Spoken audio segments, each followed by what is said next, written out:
regional issues, the president said that the Palestinian-Israeli conflict remains one of the main reasons of instability in the region. He called on the international community to support national institutions and seek comprehensive political solutions to the crises in the region. The president also discussed with leaders of the Anglican community in New York building bridges of communications with the different sects of the American society. They also tackled different challenges that face the two countries. The president expressed Egypt's keenness on setting principles of citizenship and equality and rejecting discrimination on religious basis. The president also met with President of the World Bank, David Malpass, in his residence in New York. Presidential spokesman Ambassador Bassam Rodi said that the president welcomed Malpass in his second meeting with him after his visit to Egypt in May as part of his first tour after taking office as head of the World Bank. The president asserted Egypt's keenness to boost fruitful relations with the World Bank in accordance with the Egyptian priorities to support development reform program, which led to improvement in all economic indicators. The meeting covered means of boosting ties with the World Bank in efforts to achieve development in Africa as part of Egypt's efforts as head of the African Union.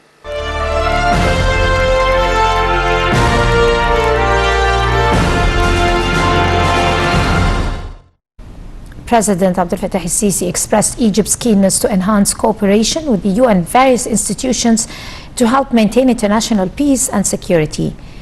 The president's remarks came during a meeting with UN Secretary General Antonio Guterres in New York on the sidelines of the 7th UN General Assembly.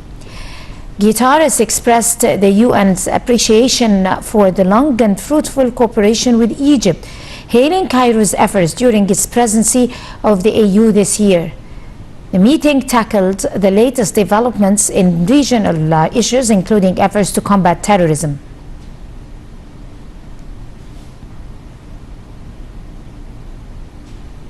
Earlier, President Abdel Fattah el-Sisi held a meeting with his Portuguese counterpart, Marcelo Rebelo de Sousa, in New York, where they discussed the illegal immigration and the latest developments of the Libyan crisis. President el-Sisi praised the distinguished ties between Egypt and Portugal and said that Egypt is looking forward to enhancing joint cooperation in various domains. The president also stressed keenness to foster bilateral relations, especially in the fields shipping, ports administration and renewable energy, as well as the fields of tourism and investments. For his part, the Portuguese president expressed appreciation for Egypt's people and leadership, pointing out the long-standing ties between the two countries. President el-Sisi also met with Ukrainian President Volodymyr Zelensky in New York. During the meeting, President el-Sisi praised bilateral relations, especially in the fields of economy, trade and tourism. For his part, the Ukrainian president praised the close bilateral relations as well as Egypt's key role in the Middle East and Africa.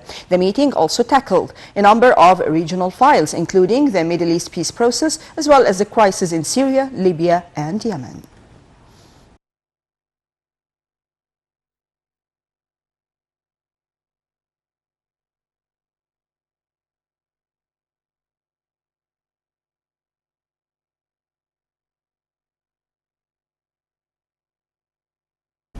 The Egyptian delegation to the UN has issued a strongly worded response to a statement by the Turkish President Recep Tayyip Erdogan during his speech before UNGA. Erdogan on Tuesday renewed his previous call to launch an investigation to the death of Mohamed Morsi, who died of a heart attack in prison last June. The Egyptian response was issued in the form of an official letter to the head of UNGA, expressing Cairo's flexibility over Erdogan's persistence on continuing his baseless and false allegations. The letter said the Turkish leader's allegations pretended to be defending the values of justice, while in reality they expressed hatred of the Egyptian people. The letter added that it was iconic that Erdogan was making such allegations given his sponsorship of terrorism in the region and his regime's violation against the Turkish people. Minister of Defense General Mohammad Zaki met with students and teaching staff of the Military Technical College on Thursday. Speaking during the meeting, the Minister of Defense said that the armed forces are fully aware of the dangers and challenges facing the nation. For his part, the head of the Military Technical College said that the college works on training its students on dealing with new equipment and armament systems in the different military departments.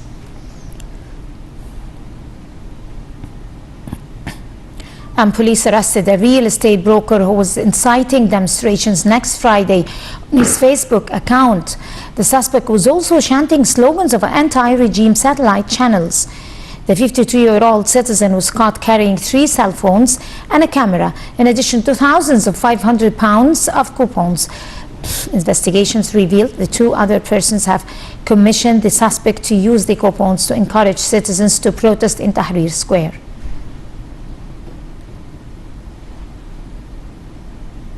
Prime Minister Mustafa Madbouli headed on Thursday a meeting of the Higher Committee for Nile Water. Attending the meeting were Minister of Water Resources and Irrigation Dr. Muhammad Abdelati, Deputy Foreign Minister Ambassador Hamdi Sanad Loza, and representatives of Defense Ministry and General Intelligence. The committee discussed preparations for the Independent Scientific Group meetings in Khartoum between 30th of September and the 3rd of October 2019. That will be followed by Egypt, Sudan and Ethiopia water ministers meeting also in Khartoum on the 4th and 5th of October 2019.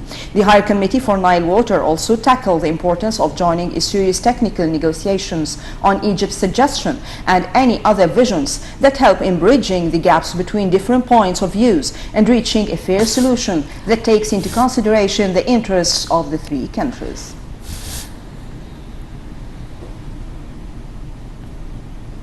Nile TV International and the French channels TV5 held joint broadcast on Thursday between 6 and 7 p.m. Cairo local time.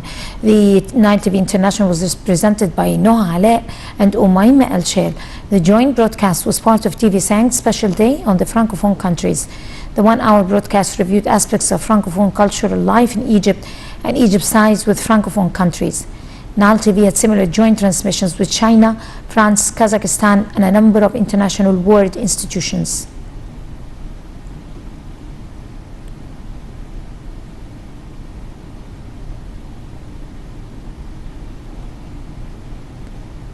Sudan Thursday ordered the closure of its border with Libya and Central African Republic over security concerns, the first such decision since the fall of Omar al-Bashir.